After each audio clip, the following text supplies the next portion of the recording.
Hi viewers, అందరికి welcome friends. మన ఛానల్కి స్వాగతం ఫ్రెండ్స్. ఆస్ట్రేలియా వర్సెస్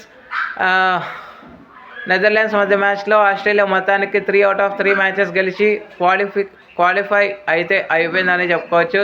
ఇంకొక మ్యాచ్ గెలిస్తే వాళ్ళు ఈరోజు జరిగేటువంటి India versus south Africa match అయితే ఉంది కదా. సో ఈ రెండుకి ఎన్ఆర్ఆర్ అనేది క్యాలిక్యులేషన్ ఉండవచ్చు మేబీ. సో ఎందుకంటే బంగ్లాదేశ్ కూడా ఇక్కడ నుంచి 2 బ్యాక్ టు బ్యాక్ గెలిస్తే నెట్ రన్ రేట్ అనేది ఖచ్చితంగా క్యాలిక్యులేషన్లోకి వస్తుంది.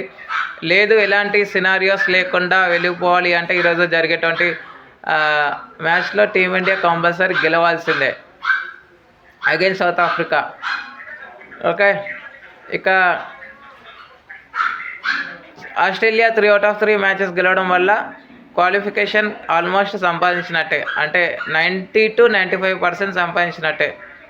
సో మరి మ్యాచ్ ఎలా సాగింది ఏంటి అనేది మనం పూర్తి వివరాలకు వెళ్ళిపోదాం. So let's move into the topic. Hi hello namaste my dear H5T creators YouTube channel. మీకు గనక మా వీడియోస్ నచ్చినట్లయితే లైక్ చేయండి, అలాగే కామెంట్, షేర్ అండ్ సబ్స్క్రైబ్ చేయండి. పక్కనే ఉన్నటువంటి ఆప్షన్స్లోకి వెళ్ళి ఆల్ అనే ఆప్షన్ని సెలెక్ట్ చేసుకోండి. ఇలా సెలెక్ట్ చేసుకోవడం ద్వారా మా వీడియోస్ ఎప్పటికప్పుడు అందరికంటే ముందుగా మీకు నోటిఫికేషన్లో వస్తుంది. టాస్ గెలిచి మొదట ఫీల్డింగ్ ఎంచుకుంది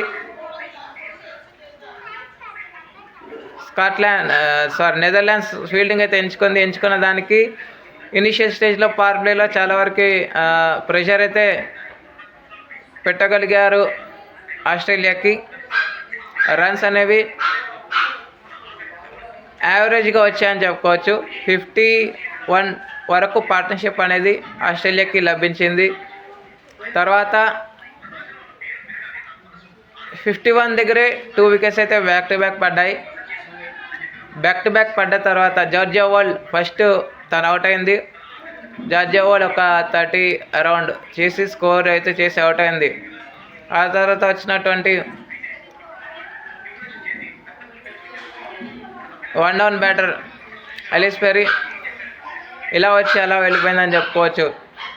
but Ashleigh Gardner and Beth Mooney ఇద్దరు కలిసి అరౌండ్ ఎగ్జాక్ట్గా 100 పార్ట్నర్షిప్ అయితే నెలకొల్పారు.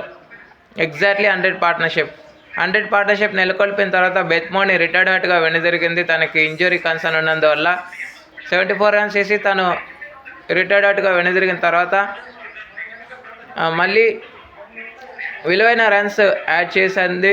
41 రన్స్ అనబెల్ సదర్లాండ్. కాబట్టి 213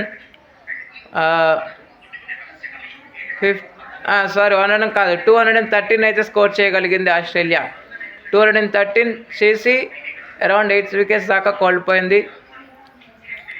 డిలాంగ్కి 3 వికెట్లు రాగా స్విల్లింగ్కి ఒక 2 వికెట్లు అయితే లభించాయి. హెడర్ సిజర్కి 1 వికెట్ లభించింది. ఒక రన్అట్ అయితే ఉండింది. అనంతరం లక్ష్య చేతును ఆరంభించిన నెదర్లాండ్స్కి మాత్రం ఆదిలోనే వికెట్స్ అయితే క్రూషియల్ సిచ్యువేషన్లో, అంటే పవర్ ప్లేలోనే వాళ్ళు లాంచ్ ప్యాడ్లోనే వికెట్స్ అయితే తీసుకోగలిగారు. ఎస్పెషల్లీ కింగ్డార్ది పూర్తి పాత్ర అని చెప్పుకోవచ్చు.